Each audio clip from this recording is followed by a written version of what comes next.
When you are. Good morning, and thank you for joining us for today's Workers' Compensation 101 webinar. I'm Sarah McDonald from the Board Stakeholder Engagement Unit, and joining me today is Joe Cavalcante, the Board's advocate for injured. Today, workers plural, excuse me. Today, Joe will cover the basics of workers' compensation system, including employees' rights if they become injured or ill on the job, employees' benefits under workers' compensation, how to file a claim, how to get help with your claim if needed, and best practices for injured workers. We ask you to please keep your phone lines muted as we will be using the chat feature to receive your questions today.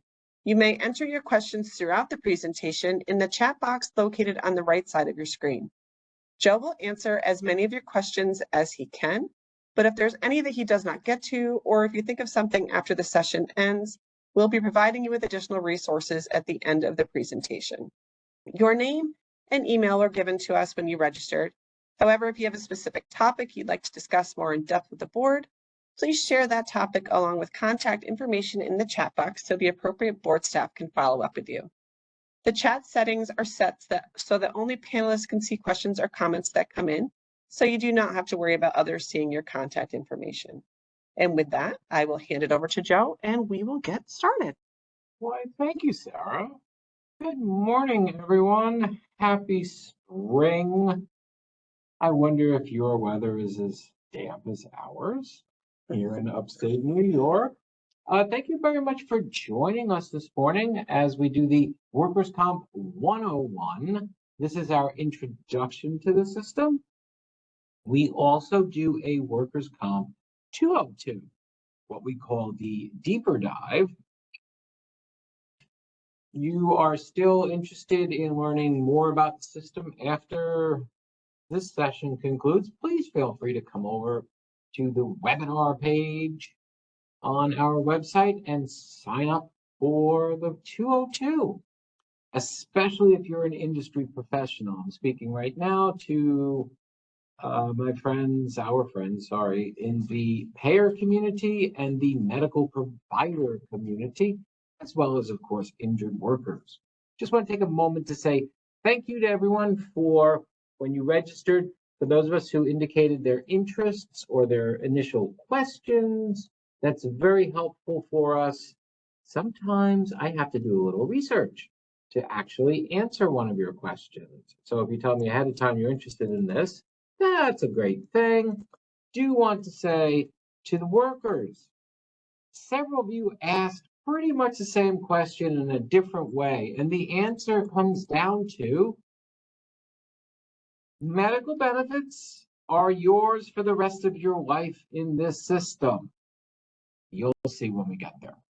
And also to the medical provider community, to those of you who are asking questions about electronic filing and the CMS 1500, I would encourage you to visit the webinar page again at wcb.ny.gov. Just put webinar in the search bar, okay? Because we are doing 2 webinars a month in May, in June, and July on the CMS 1500. You can have Sarah 6 more times, right? Because you do those. I do, yeah. Yeah. So I'm encouraging everyone to please check out those webinars. All right, why don't we begin the 101, the reason we've gathered today, before there's ever an incident. This is so important, my friends. What do you do? What can you do? What should you do to try and avoid some accidents and injuries in the first place? How's about forming a labor management safety committee in your workplace? Oh my, this is simple, it's free, and it's very effective. You can see on the left side here, that's an idea of how you might wish to form your committee. That's tried and true.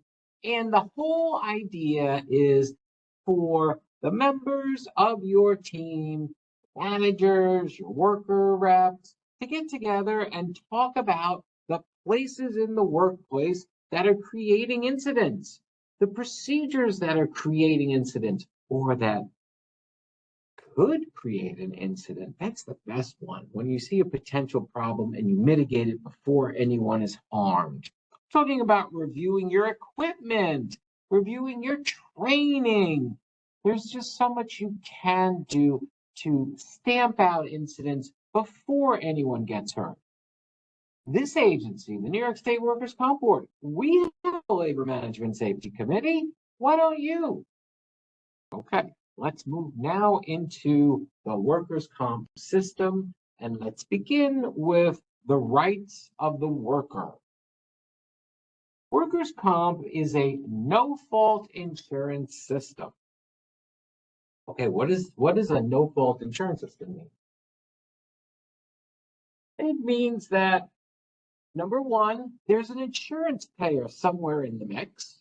And number two, we're not interested in questions of fault, as in, did the worker do something that contributed to that broken leg? If the worker was carrying too much weight and an arm broke as a result, that's not in and of itself going to kill the comp claim. Okay, it's a no-fault system. The employers have to provide this insurance coverage to protect their workers. And also, by the way, it protects the employers as well because they are not subject to liability lawsuits like they were before 1914. And this is insurance. The workers do not contribute to the cost of this insurance either. So the workers shall not see a deduction on a pay stub, for example, for workers' comp insurance, the same way they might if we were talking about paid family leave or short-term disability insurance, because in those two insurances, the workers may be asked to contribute to the cost of the insurance. This insurance cannot be negotiated away. It can't be signed away. Don't worry about that. Okay? It is your legal right. Immigration status is not a factor for the workers. This one I'm going to repeat. The immigration status of the worker is not a factor. This is one of the few times I can make a categorical statement in this system. No one's asking where you were born, how long you've been in the US, how you got here. That's just not part of our system. Finally, language assistance services are available to workers at no charge, at no cost, free, libre, whatever the gratis, that's actually the correct term, sorry. Whatever it is, it's free. And what we're showing you right now is our language access page, and we have our materials available right now in the 12 languages that New Yorkers speak most frequently. There you go, Russian, Polish, simplified Chinese. That's what you call written Chinese language, by the way. We have that readily available right now. So we are perfectly willing and happy to do business in a language other than English if the worker would like such a thing. The Workers' Comp Board. This is Sarah and my employer. We are a New York State government agency. We do not pay the claims unless, we'll get to the unless in 5 minutes. It's a very small unless. But we regulate the system by receiving records.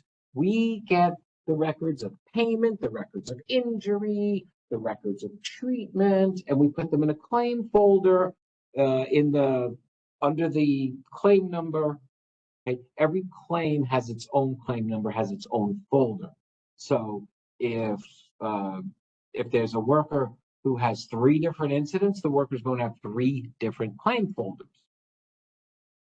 We have about 1,000 of us all across New York State, and we hold hearings when it's appropriate to move the claims forward. Not every claim needs a hearing. As a matter of fact, about 2/3 of them don't need a hearing at all.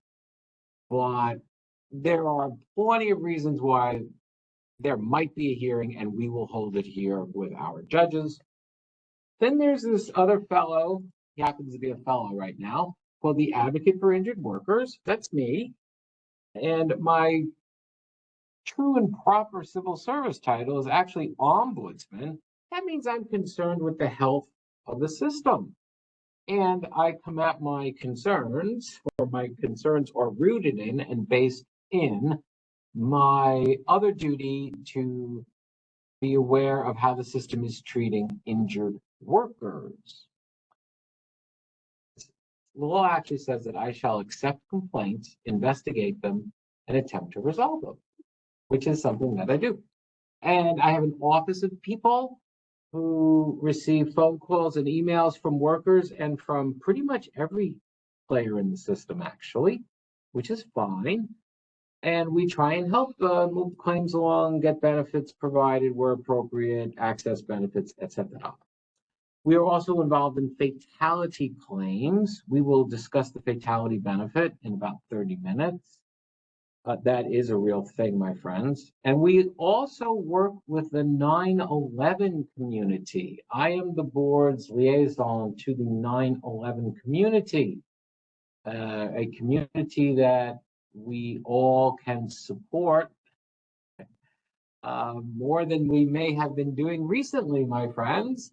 We are showing you right now the website New York State government has for federal assistance.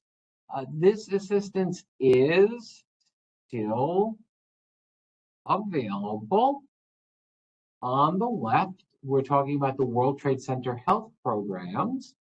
That is the medical monitoring and treatment for people impacted by the events of September 11 and the aftermath.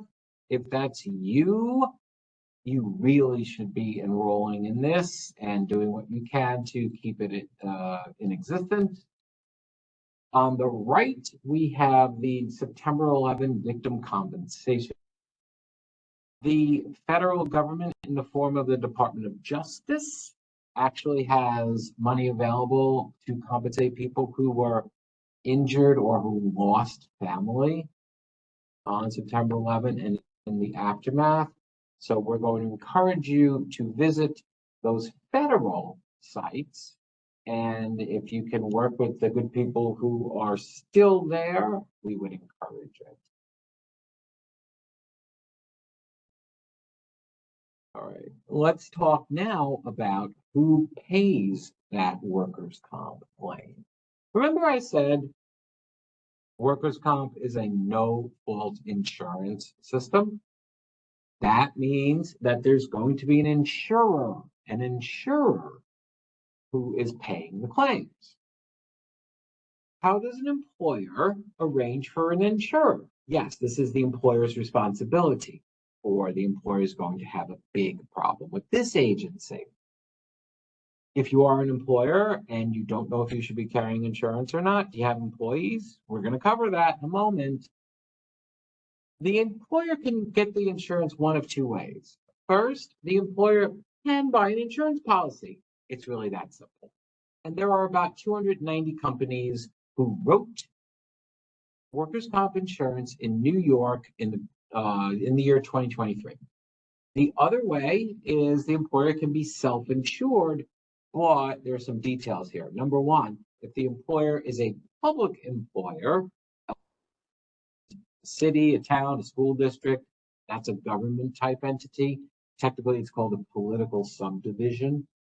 But if the employer is one of those, the employer can just be self-insured at the employer's choice. Private employers may also be self-insured. It's just that if you're a private employer, you need to work with this agency, the board, to arrange for permission to be self-insured, because we have to permit it. And you're going to have to post a bond or a letter of credit, I think we usually take. You're going to have to post some collateral, let's put it that way. And we have to approve you for it. Our record is excellent on this, by the way, in terms of approving private self-insurers and their solvency. What you need to know, though, especially if you're a worker, is that if the employer is self-insured, they are almost always going to hire a claim administrator to handle the actual claim. Okay, that means that you're a worker, you got hurt, you are not dealing with your manager on your workers' comp questions. You are not dealing with your human resources department. You're going to be dealing almost certainly with a claim administrator. And then the exceptions are very few and far between. But let's say we're talking about the city of New York. The city of New York is a major employer in this state, and this self-insured. But what I said still applies. The city of New York actually arranged a whole division of people who handle the workers' comp for the whole city of New York. Okay, they're not in the individual agencies. Finally, the last bullet.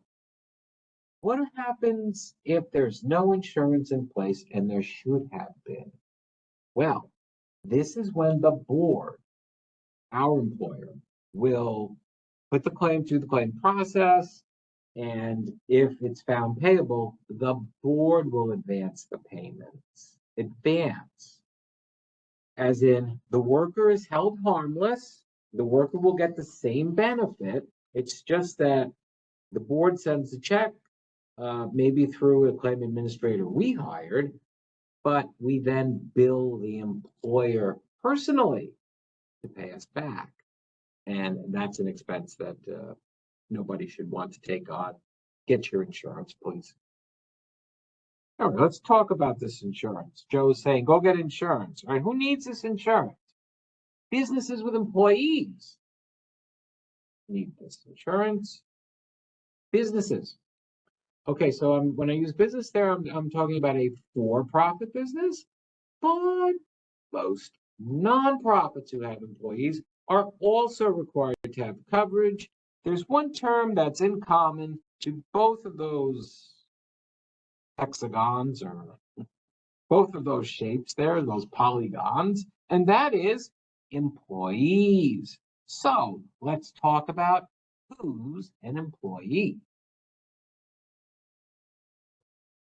Anyone who provides services to a for-profit business can be determined to be an employee of that business, and that determination will come from the New York State Workers' Comp Board. Us. Any compensated individual who provides services to a nonprofit may also be determined to be an employee. There are limited exceptions, such as clergy or teachers in a 501c3. They do not have to be covered by workers' comp, but they can be if the nonprofit wishes. But the point is, the board is the party who determines who is an employee and therefore should be covered by a comp policy. And what do we use to make that determination? Well, we use a little test that boils down to direction and control. Is the employer exercising direction and control over the activities of the worker? If yes, then that worker can be determined to be an employee of that business, profit or nonprofit. And by the way, this does potentially include internet businesses, drivers for hire, people who perform tasks for hire. Yes, they might also be considered employees. Just because someone tells you you're an independent contractor doesn't mean that you are for comp purposes. You can be an independent contractor for tax purposes because the tax authorities use the tax laws. You can be an employee, same person, same paid endeavor. The same person can be an employee for comp purposes because we use the comp law and it's different. So what do we do if there's an injury? Number one, if you're a worker, don't worry so much about everything I just explained. Just file the claim and go through this routine. You don't have to decide if you're an independent contractor or not for yourself. We'll do it. Number two, get that necessary medical treatment promptly. Go get your medical care. Go to the place that's nearest or that works best for you or has the best people. Worker gets to choose in an emergency. Repeat, worker gets to choose in an emergency, but go do that. Then tell your employer workers in writing about the incident. Do it as quickly as you can. And when I say writing, I do mean you can use an email the most. You can use a document. I don't recommend you do a text message.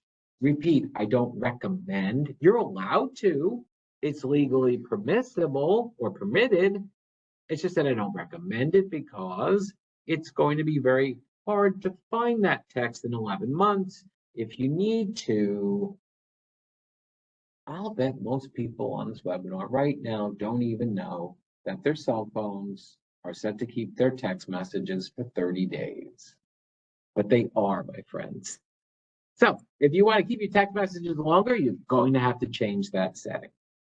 All right, so now you told your employer, and you can file an employee claim. It's known as the C3. We are showing you the electronic filing screens for the C3. This is you as a worker reporting your incident. Look at that question. Will you need a translator if you have to attend a board hearing? If you put yes, we're going to ask you your language, etc. So we do have multiple tabs here, but you can go through the tabs and then at the end you'll hit submit, and there you go. You've submitted your C3. If for some reason you can't do this electronically, you absolutely can submit it on paper. Okay, you can get the paper form from us on our website, or we'll email it to you, or we'll put it in an envelope and mail it to you if we have to. Workers are always allowed to submit paper. The pros might not be, but workers are. Okay, we're telling you you can do this. Now, here's the other side of the equation that you need to know. When you tell your employer about the incident, like I said on the second bullet, the employer has to tell the insurer. The insurer has to tell us, or a penalty can result. And insurance companies don't like to pay penalties, so they tend to be very good at filing these notices. But you can also file the C3 as a backup or to say what you wish to say about the incident. And then you should continue receiving your necessary care. Finally, in this little chain of events, we have to tell you that workers have 2 years after an incident to file that C3 to start a claim. You have 2 years after the incident to file that form. Don't recommend you wait 2 years, but you do have that long to file a claim. Now, Sarah has something to discuss with us. I do. I am just going to make sure we're opening the correct poll here. We have a poll for you, and in this scenario, we want to know if should Kadir file a claim. Kadir is not an American citizen and is in the U.S. on a work visa. Kadir works 40 hours a week on site at a software company, and the company assigns him a desk, equipment, and tasks. He's paid on a 1099. The firm calls him an independent contractor. One day, Kadir is inattentive and drops a computer server, fracturing his left leg. The employer calls an ambulance that takes Kadir to the hospital. In this scenario, yes or no, should Kadir file a claim? So while I'm seeing that some people here are responding, which is great. While we're letting people respond, I just wanted to remind people that if you do have questions for Joe, you can enter them into the chat. Some people are sending them privately. Some people are sending them to the host. So we see all of them. So feel free to send them whichever way. They still will be just sent to us for us to see. Looks like we're getting pretty close to that 50% mark that Joe likes to see. So if we can get a few more people to respond, that would be great. Yes, please. I do think that it's important that at least half of us. And it's kind of looking like we're leaning all the same way here. Oh, let's see which way we're leaning to. Oh, we're leaning in a way that I would say indicates that you've already learned something, my friends, if you needed to. All right, I need one more person to file, please. File means click the quiz. A yes or a no. Oh, okay. I think we're just gonna have to proceed at this point. Okay. All right. We believe that Kadir ought to file a claim. And everyone except one also felt the same way. The person who didn't, I'd be interested to see what that person's thinking was, if you want to indicate that in the chat. But Kadir has all of the signs of someone who ought to at least file a claim. You didn't get hoodwinked by the fact that Kadir is not an American citizen. And then we gave you a bunch of info that indicates maybe Kadir should file. He's on site 40 hours a week, and the company assigns him a desk, the equipment, the tasks. I mean, that could be direction and control. Yeah, we're going to cover that at the end. Okay. Somebody asked a really good question. I'm going to save it for the end because it's a nice little discussion about the controversy process. Okay, so yeah, we think Kadir should have filed. Let's talk now about benefits. There are three. There's the medical, the lost wages or indemnity, and then the fatality. So first, the medical. Okay, workers, remember at the top I said comp is a lifetime medical benefit? Here we go. The medical benefits are provided to workers at no cost. These are for the treatment of established injuries or illnesses or sites. Established. That means that the board has said, yes, this is a comp injury that is payable or compensable. We call that compensable in this system, as in compensation. Well, it's compensable. So it is a lifetime benefit. That means your claim doesn't close. Repeat, that means your claim does not close. That means you don't have to reopen an older claim.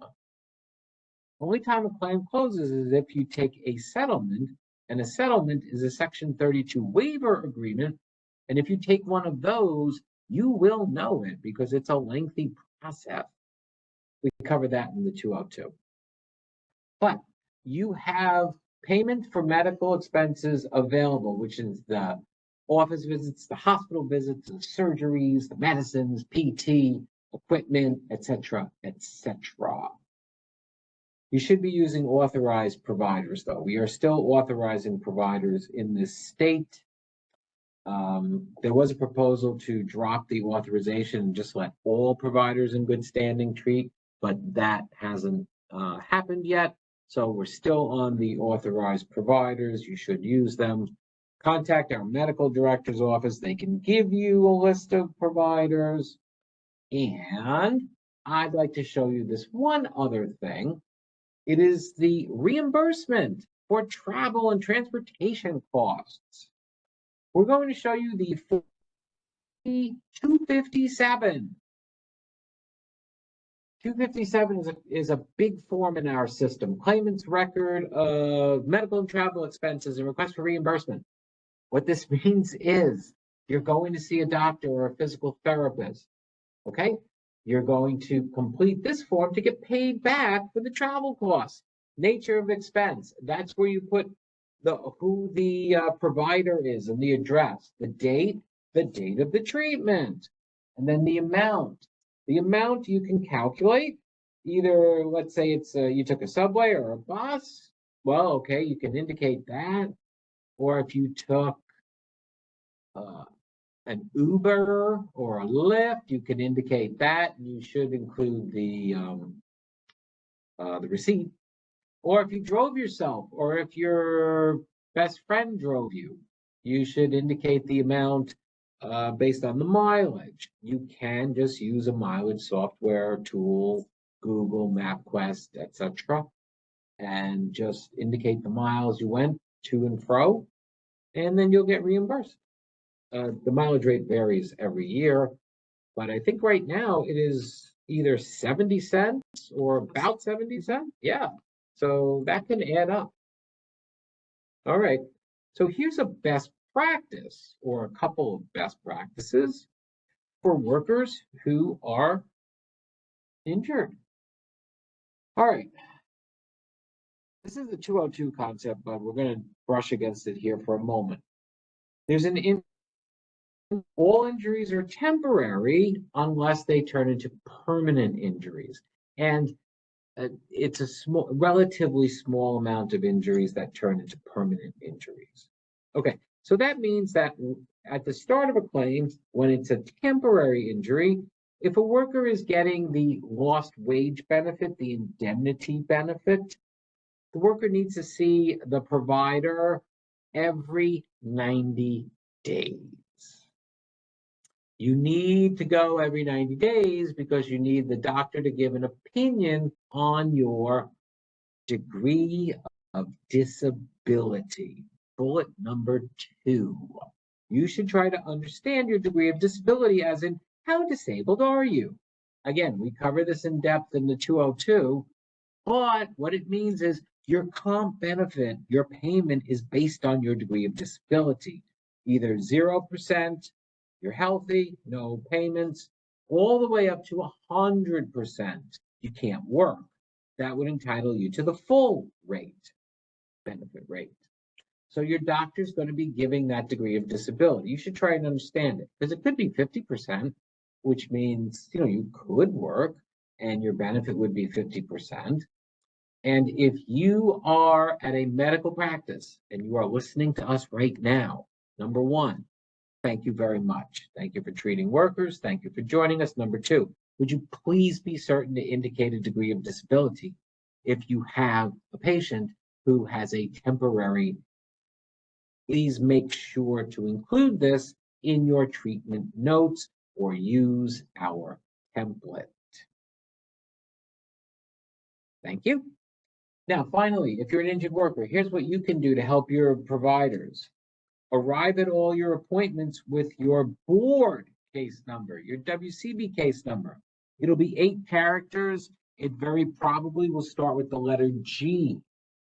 You should also arrive with the name of the insurance payer and the insurer's case number. It will be very different.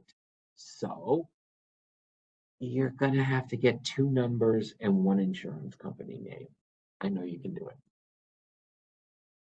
Let's talk now about independent medical exams. Workers, here's what you need to know. Number 1, the insurance payer has within its rights the power to ask you to attend an independent medical exam. That is when it hires a provider, almost always a physician, to give some opinion about your health or your claim. They're not treating you. They're not going to make any treatment recommendations. And you do not have doctor-patient confidentiality in this session. So what that means is anything you say reported in the report, and anything you say is subject to someone else's ability to hear it and record it correctly as well, because mistakes do happen. So you as the worker, number 1, here are your rights now. You may bring a witness. Yes, you may. You don't need to file an RSVP that says you're bringing your BFF, Tony the Tiger, with you. No, you don't have to. You also do not have to tell anybody that you plan to record this video, this exam, because you may, if you wish, you may record your IME. You can use that cell phone that you can't ever manage to put down to record with video and audio everything that is going on, or your witness can do it. If anybody tells you differently, just say Joe the advocate said it, and that means it's okay. You can do this.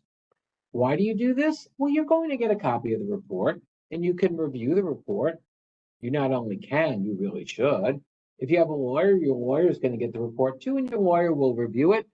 And if you see a finding, by finding, I mean like the doctor says you're X% disabled, or you can only move your arm this many degrees, or I measured you with a goniometer and you don't remember the doctor holding an instrument. Well, you can check your video. You can be like a sportscaster. Go to the video. If what's in the report is in the video. If the answer is no, tell your lawyer, because the lawyers do this enough that they know a lot more about medical terminology than a layperson does. But if you find a discrepancy, you may file a complaint about the IME conduct to the Advocate for Injured Workers. Remember I said, accept complaints, investigate, attempt to resolve. That's one of my duties. Well, this is how it goes. You may report this to my office. I will read it. We'll have the email address up for you at the end. Don't worry, you'll get it. And if necessary, it'll be referred to the Provider Conduct Committee, because we actually license the IME entities, the companies who do IMEs, and we actually permit those physicians to do IMEs. And it does happen that the company or the physician or both can lose their privilege to do these services. Also, conduct, okay? If I've described some conduct, also, let's say you're not being seen in a medical facility, that would be conduct because you have to be. If the IME says you're 0% disabled and your doctor says you're 100% permanently, totally disabled, that is not conduct. That's a difference of opinion. That's going to have to be litigated. Finally, oh, that's a good one. Finally, you may claim travel reimbursement to and from the IME appointments using that form C-257. And for the distances that workers are asked to travel for these exams, that could be some money. Sarah, did you want to? Sure, we had a question that came in that's kind of on point here. It says, what happens when the opinion of the IME is different from the treating physician? Well, great question. Number one, we're not going to be surprised because that's almost always the case. Not always, but it is almost always the case. Number two, that means we're going to have some litigation. When the treating and the IME differ on an opinion, it has to be resolved somehow. So the two parties, worker and insurer, worker probably through the worker's attorney, they can talk about it and they can make a deal. They can come to an agreement, a stipulation. That can happen. Or the matter can go in front of one of our judges. And one of our judges will make the decision. Okay. We do have another question here that I think is on point as well. Does the IME provider have to let people know if they are going to videotape? That's an interesting one. That's a highly legal-centric one. We would have to, I don't know off the top of my head if the IME provider has to let people know. I really don't know if they're compelled to do it. They seem to typically do it. The IME form does have a space for that. Do they have to by law? I honestly don't know about that. Sorry, sometimes I can't answer everything off the top of my head. Okay, let's move on then to the next element, the cash benefit. This is the payment now. Payment lost wages, payment loss of use, what we call indemnity. Here's how it goes. The indemnity benefit is going to be 2/3 of the average weekly wage. Let me explain that. In order to calculate how much money the worker is due, we're going to need to know what the worker earned for the previous 52 weeks. And we're going to need to know all compensation. All compensation because, number one, if you can't work one job, you can't work a second job. Okay, if you have maybe two jobs. But also because all compensation counts. Not just your salary, not just your hourly, any overtime, any bonuses. Did you get like a uniform allowance? Did you get a free apartment because you're a superintendent of a large building? That counts. We will put a value on it. And then the benefit would be up to 2/3 of that average weekly wage, up to a maximum amount. Okay, here are the maximums on screen. As of last July 1, your weekly maximum was 1171.46. That is going to go up on July 1, 2025. You can see the new max on screen. It's going up about $51 a week. Also, there is a minimum amount. Right now, it's $325 per week. It's going to stay at $325 until July 1 of 26, in which case it's going to be indexed. The maximum and the minimum, when the minimum gets indexed, are based on the average payroll across the great state of New York. That's what's called indexing, and it automatically adjusts on its own. So the law does not have a dollar amount set in it. The law has a formula for how to compute the maximum set in it.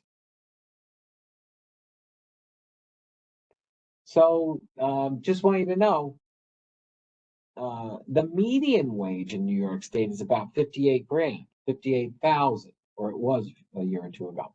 The median means half the people are above, half the people 58,000. The average, though, was like about $91,000 last year, substantially higher. And that's because it's just an average.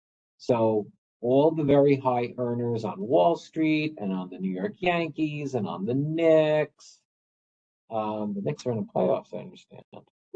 Okay, so those folks push it up.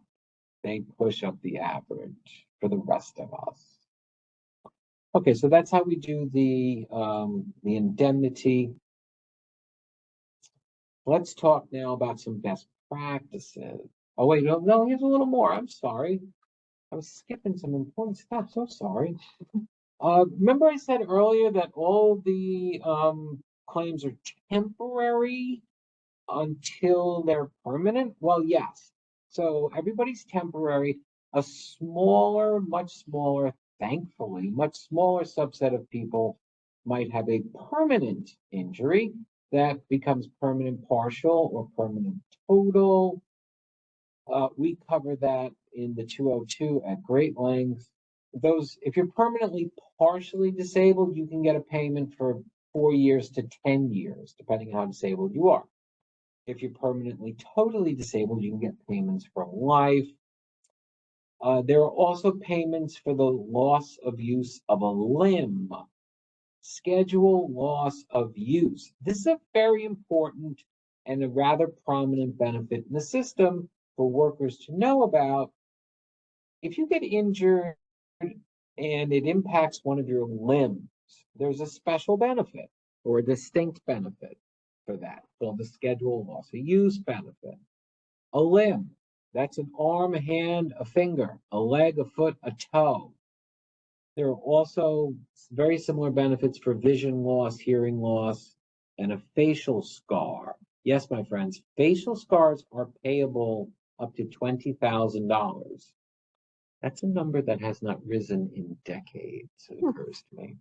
But either way, what you need to know is if your injury is affecting one of those limbs, like I mentioned, you're going to go to the doctor and the doctor's going to say, I'm sorry, but you are at maximum medical improvement.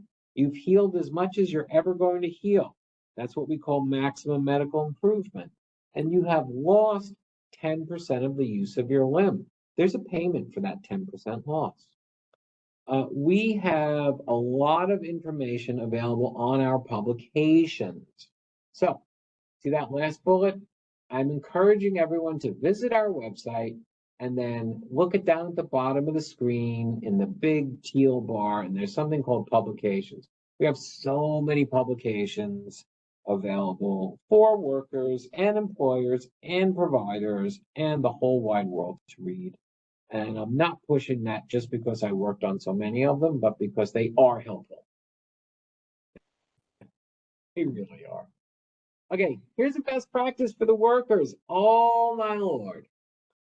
Please, if you can get a bank account, would you please consider using direct deposit? This is going to be a quick one, Sarah. I'm not going to belabor this one. But I don't understand why you would not use direct deposit if you have a bank account. End of story. Second, if you get paid in cash, that's perfectly fine. Cash is still legal tender. It's just that I'm recommending you keep some records if you're paid in cash, so that if you ever have, oh, I don't know, maybe a workers' comp claim where everyone's going to want to know, how much did you earn in the past 52 weeks? Wouldn't you rather have some records that indicate how much you earned rather than just taking a guess and then maybe your employer taking a different guess? Well, I just recommend you keep a record of who paid you, on what date, how much money, for doing what service. That's what we call a contemporaneous record. Finally, the last benefit we'd like to explicitly go over right now is the fatality benefit. Injured workers do die due to their labors and their employment in this state, like they do in every other state and every other country on the planet. There is a benefit for that. First, let's look at the funeral and memorial expenses.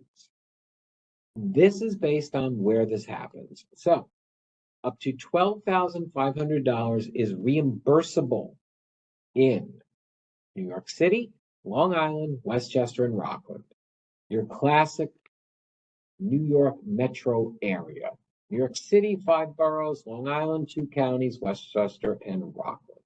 In all the other New York State counties, up to $10,500 is reimbursable. Then there is a weekly payment. It's actually going to be the same as the maximum benefit on indemnity, same computation, and that is payable to the surviving family. Now, by surviving family, we first look for a lawfully wed spouse. Gender is irrelevant, by the way. A lawfully wed spouse, and then we look for children of the deceased. Either children up to the age of 18 or up to the age of 23 if the children are in accredited higher education. And we also look for any blind or disabled dependents. The children will age out of the benefit. The disabled and blind dependents can get it for life. The spouse can get it for life unless the spouse remarries. And then the spouse, if remarried, gets 2 years of payments in one check and finished. So they all share the indemnity type payment Again, we're using the maximum and they're all sharing the maximum. They don't each get a maximum. So if the worker qualified for 1171, they would share 1171. If there are no survivors who I've just named, $50,000 is payable to the deceased worker's parent. If they don't exist any longer, $50,000 is payable to the estate. That's where it ends. So if you're the favorite uncle from Iowa, you have to deal with the estate. Now, there are two nonprofits who provide scholarships to children of workers who perished or were grievously injured, and we like to show them to you. The first one here is Kids Chance. This is a national nonprofit. They have a chapter in every state. kcnewyork.org. They provide scholarships to the kids of workers who've been killed or grievously injured. It is May. Today's May 6th. There are a bunch of college-age students who are asking the question, how am I paying for college when my mom or my dad is gone due to a workplace fatality?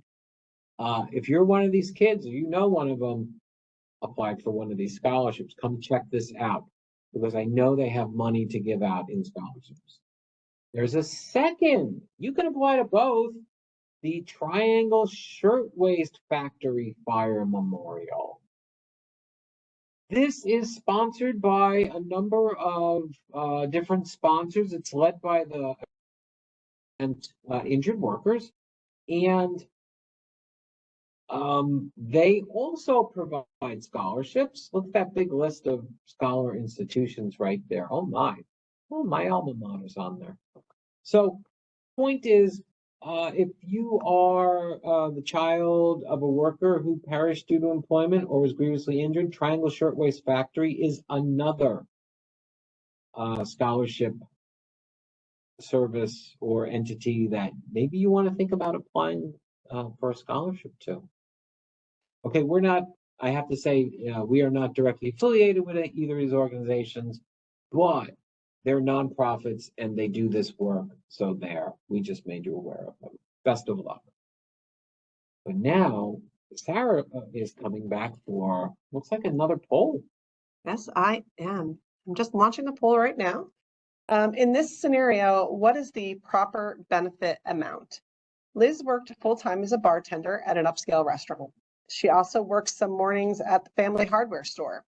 Liz had a serious incident with a box cutter at the hardware store. She missed 4 solid weeks of work from both jobs and was rated 100% disabled by her treating doctor. In this scenario, we're looking for a true or false. Because she was hurt at the part-time job, Liz's benefit will be based on her earnings from that job, and the restaurant pay and tips are not included. So what we're saying here is because she was hurt at the part-time job, Liz's benefit will be based on her earnings from that job, and the restaurant pay and tips are not included. Right. Just if you think that the system will base her comp on just the part-time job, you would say true. If you think that maybe that would be computed some other way, you would say false.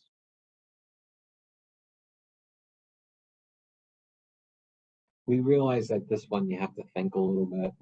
True. Definitely. Got to read through the question again.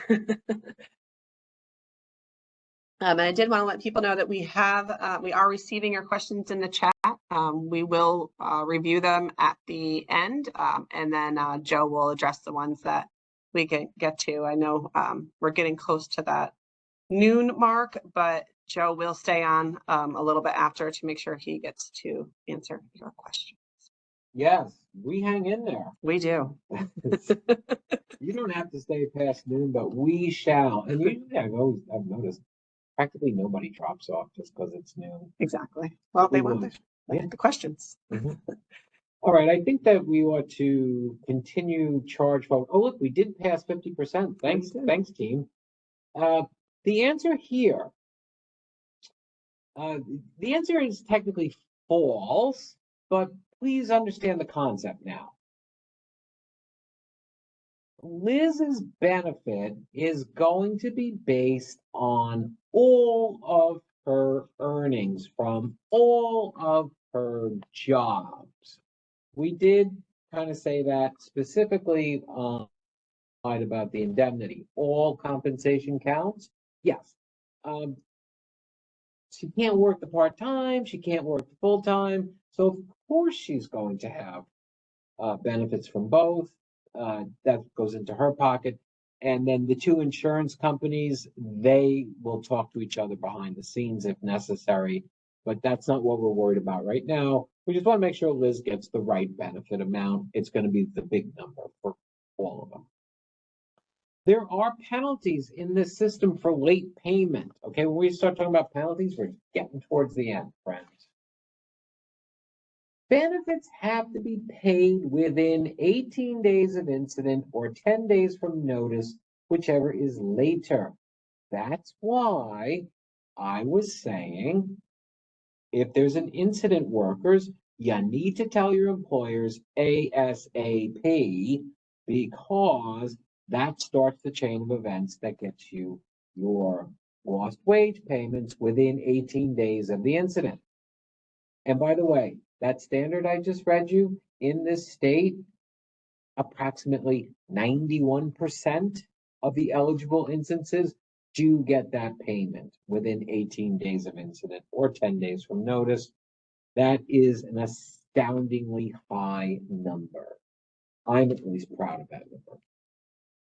Also, let's say there's a hearing, which we'll talk about in a moment. There's going to be a decision. The benefits have to be paid within 10 days of the filing of that decision. Also, if you're getting your payments every 2 weeks because you're having ongoing payments, ongoing disability, remember I said, would you please consider direct deposit? That's because your payment is not late until it's 25 days late. Yes, it's 25 days late. So why are you messing around with a paper check? I don't think I've ever seen an instance, and I mean this literally, like the real literally, not the Kardashian way.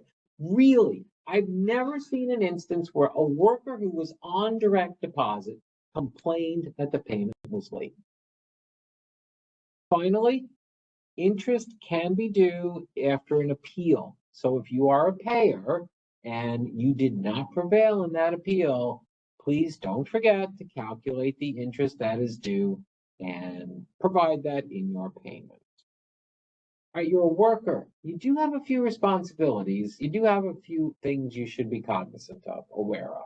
Number one, try to come back to work as soon as you're physically capable. Your doctor might say, okay, you're about 25% disabled now. I'm giving you like a low rate of disability, okay? And the doctor might say, you could work with the following restrictions. Maybe you shouldn't stand more than 30 minutes. Maybe you shouldn't lift more than 10 pounds. Those are restrictions.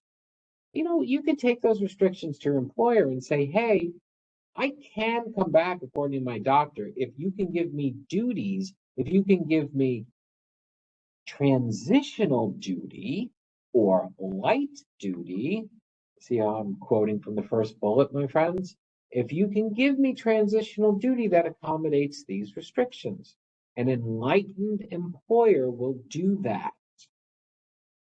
Also,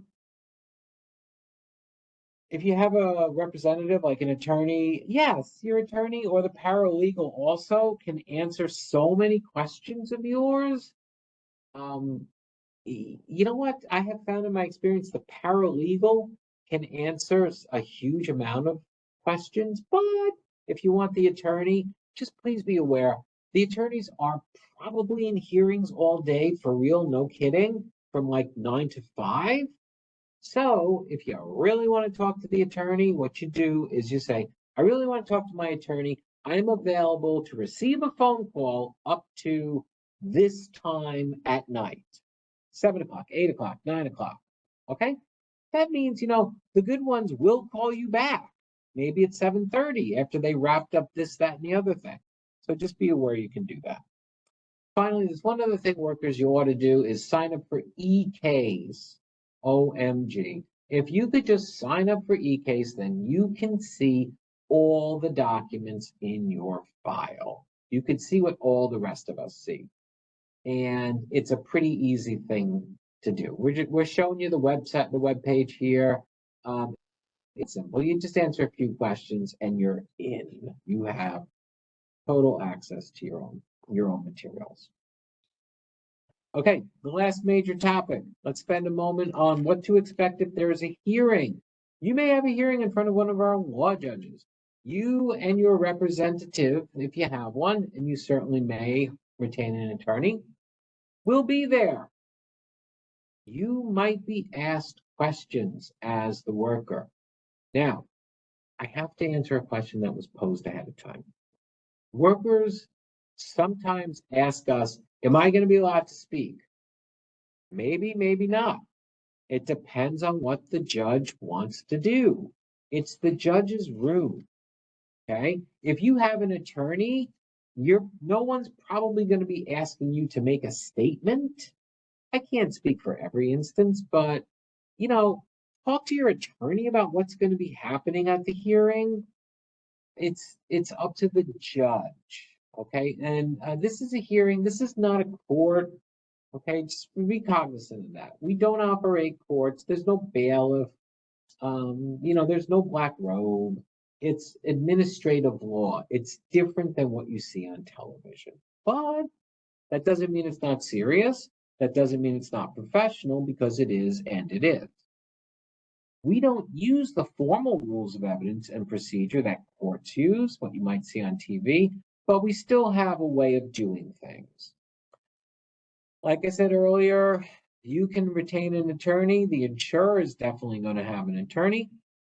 The law judge will make the findings of fact. There might be witnesses. There might be depositions presented. The hearing is going to be virtual. We use the virtual hearings. You can request an in-person hearing if you're the worker. You have to request it, though, at your first or second or third virtual hearing, and then your counselor will probably have to attend with you, but you can request an in-person hearing if you wish. So that's what we have to say about hearings.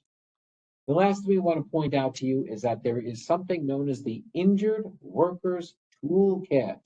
This is a wonderful thing. Sarah's going to show it to you right now. We have a web page that has all of the info and the links for workers to check out in one very large place. If you're a worker and you have some questions, I really recommend you check this out, because your questions might be answered here. It's a toolkit. You have resources available here. All right, we have all these social media presences, and here they are. Look at number 5, LinkedIn. We have a LinkedIn page. I'm calling out LinkedIn because if you decide you might want to enter New York State Civil Service, you might want to work for state government, why don't you visit our LinkedIn page? There's this wonderful thing going on right now in New York State government known as New York Helps. Therefore, you may be able to retain a position, or obtain, I should say. You may be able to obtain a position with New York State without the traditional exam. It expedites the whole process because we need people. We need you. Oh, hey, did you used to work for the federal government? You want to come work for state government? I think there's even a little special route for you as well. Okay, so we need some staff here in New York State government. Please check us out. I think, Sarah, the best thing for us to do is probably leave this up. Sure. What I usually do is I'm just going to switch over to the last slide here while we review the questions. And then I will pull it back to the slide that has the contact information for Joe's office. That way you can screenshot that for your records if you'd like. So if you could just give us a few minutes to review the chat, feel free to continue to enter questions into the chat as well while we review them. And we will be right back.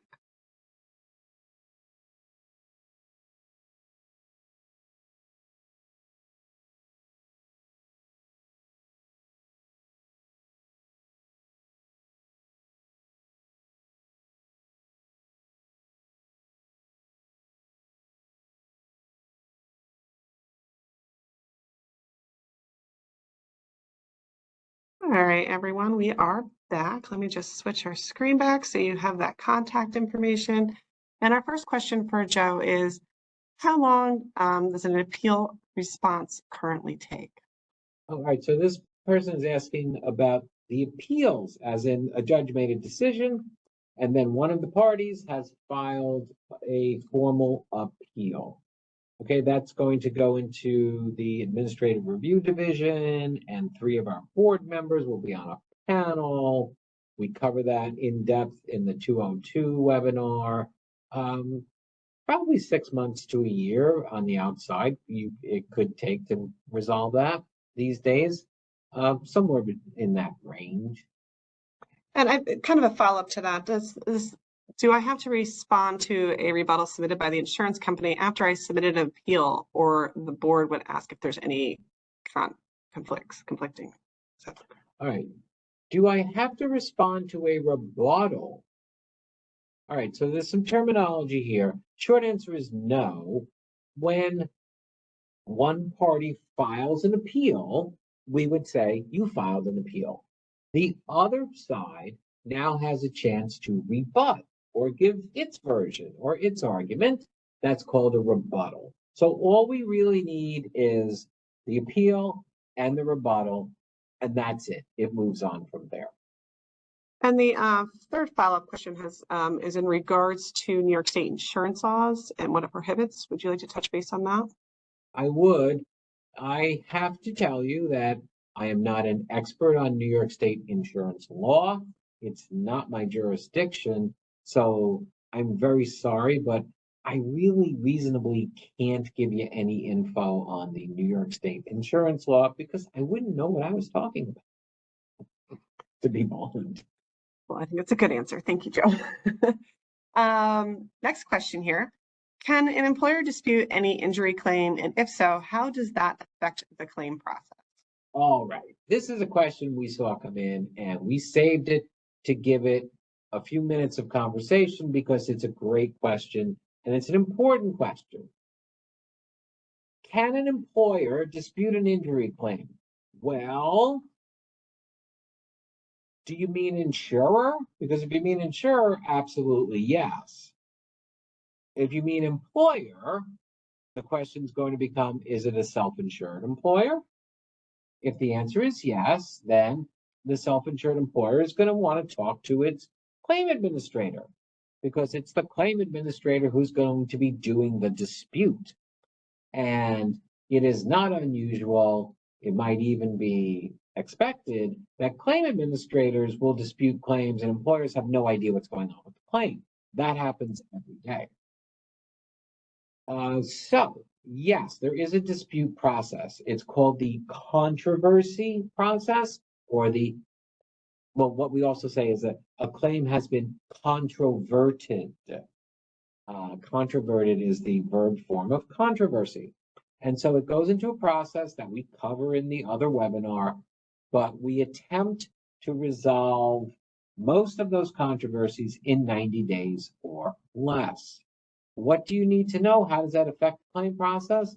Well, aside from the fact there are going to be hearings on this matter, in our system, the insurer does not have to pay any dollars at all while a claim is being controverted, while the claim is being considered. The insurer does not have to make any payments. If the claim then gets appealed, the insurer does not have to make any payments on anything subject to that appeal. So that means that unless the insurer thinks the claim should be paid at $500 a week and the worker thinks it should be paid at $1,000 a week, and that's the appeal, like the insurer would have to be paying the $500 a week because that's the uncontested part of the appeal. Unless it's a situation like that, the insurer doesn't have to make any payments if anything is subject to the payments. Thank you, Joe.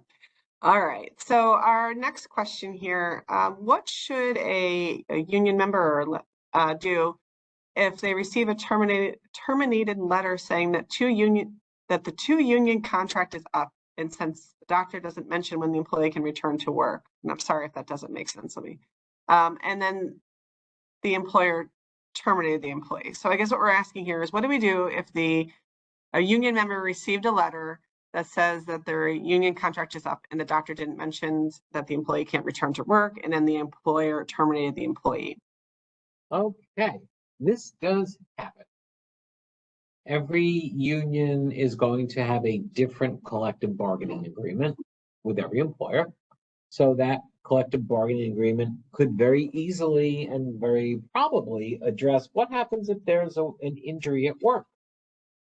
Now, the general rule outside of the union environment or outside a collective bargaining agreement, the general rule is employers may not terminate workers for filing comp claims. They may replace injured workers who can't work, though, if the employer feels the duties have to get done. Now, in our question, we have a collective bargaining agreement that says for a period of time, this worker shall remain on the payroll. Okay, then the period of time ends. Well, is the worker coming back? If the worker is coming back on the job, then the question is moot. If the worker does not return and the contract no longer prohibits termination, then conceivably the termination could happen and the worker should definitely be talking to the steward, to the union, to find out the real scoop here, their reading of the contract, and what the worker's rights actually are. So always double check those things, please. Okay, our next question here. What do you do if the insurance company doesn't want to pay their driver to transport you because the charge is too high? This is an instance where I think the context is the independent medical exam context, and the worker has asked the insurer if it'll provide transportation to the IME exam, to the IME. If the insurer says, no, we're not going to do that, give my office a call.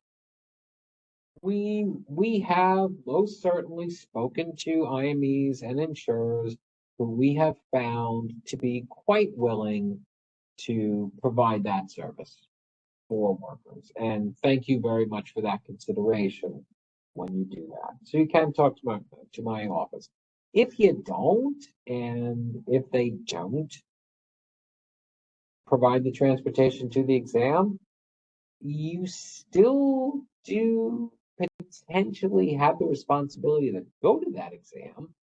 If you miss that exam, okay, there are probably going to be some questions. And if it ends up in front of a judge, then, which it conceivably could, because maybe the insurer wants to alter your benefit payments because you didn't go to the IME, well, the judge is going to make a decision on how to handle that. Okay, great. Next question here. Does Social Security count towards your salary? I don't believe so. I don't believe so because it's not a salary. So the question here would be, I think the fuller context is worth restating, Sarah. I think this is the person is saying, suppose the injured worker is receiving Social Security, and we talked about computing the benefits. Would the Social Security payment factor in? The answer is no, but the reverse, I need to tell you about the reverse. Let's say the worker is receiving Social Security disability payments, and the worker also has a comp payment. The comp payment is primary. The comp payer is the primary payer in most of these equations, to use some insurance terminology. So that means that Social Security can reduce its payment based on what's being paid by the comp payer. Yes, it can what's called take an offset. So that is possible too. All right, very interesting. Thank you, Joe. I learned something there too. All right, I have an employee who was injured in her office. She put a claim in for workers' comp and we are still paying her. Should we get the checks that the workers' comp is sending her? How does this work with short-term disability? She will be out for about 2 months. Typically, we will get the money for the short-term disability and keep paying the employee their salary. How does it work with workers' comp? This is a very common scenario. The employer is, let's say the employer is paying full wages to the worker, who is also receiving workers' comp payments. Okay, number one, to our friend, the employer here, thank you for being so considerate with your worker. Number two, you need to talk to your insurance company ASAP, because does your insurance company know that you're paying full wages? That's quite a thing. They need to know this. So get your adjuster on the phone ASAP. We always encourage employers to have an open relationship with their adjusters. And this is a reason why, because the insurance company should be filing with us these types of statements that would indicate what they were paying. And the statements have to indicate if full wages or not. Because yes, there is the recoupment, the reimbursement of those benefits. So let's say that you're paying the worker $1,000 a week and the comp benefit is 667 a week. Okay, in the perfect world, you would now be getting the 667 as reimbursement. So yes, you need to talk to your insurance company right now. Tell them the Advocate for Injured Workers sent you. Okay, next question here. Yes. All right. What do we have? Would a $400 a month car allowance count towards income? It very well possibly could. If you're getting this car allowance to do your job, it very possibly could. I would certainly report it. And then if it doesn't, it doesn't. But here's a rule of thumb for you. So long as you're telling the truth, you're not going to get in trouble for reporting something that's lawful. So yeah, so let's check into it. Okay, next question here. If an employee gets a return to work letter, can an employer still request an IME? Yes. Let's just make sure that everyone's clear on the terminology, because I needed to hear Sarah read it and then look at the screen as well, because I got confused for a moment. If let me change. If a worker gets a return to work letter, so presumably the doctor says, hey, you're 0% disabled. Can an employer still request an IME? Yes, they can, because there are issues that might be appropriate for an IME that are not covered by that return to work letter. It is conceivable. So the answer is theoretically yes. Okay. Our next question here, are providers required to submit claims online now? If we are, where can I find instructions for providers on how to submit claims online? All right, Sarah, I might throw it to you in a moment, okay? But here's what I know. Number one, are providers required to submit claims online now? No, now is today. However, we are saying that as of August 1st, we are expecting providers to submit their records, their reports and their bills, the CMS 1500 and the report. We are expecting you to submit it online. And in order to do that, now we're getting towards the instructions, you're going to have to retain the services of an intermediary, a third party, a clearinghouse to do the filing for you. And Sarah can probably fill in some details about that. Sure. On our website, if you go to the workers' comp website, you can search the CMS 1500 in there. There's a full page On there, as well as a list of the electronic submission partners that we partner with. You can find additional information there. We also have, I think as Joe mentioned in the beginning of the presentation today, multiple webinars coming online in each month up until right before the August 1st deadline, where you can, we will go through all the different steps, including how to get some reimbursements for the payment of the electronic submission partner. So I would encourage you to go onto our website. You can scroll down to the bottom for webinars, and there will be a link for the CMS 15 webinars and all the dates that are coming up for that as well. To be very frank about this to my friends in the provider community, isn't workers' comp the only insurance system left that you can file on paper?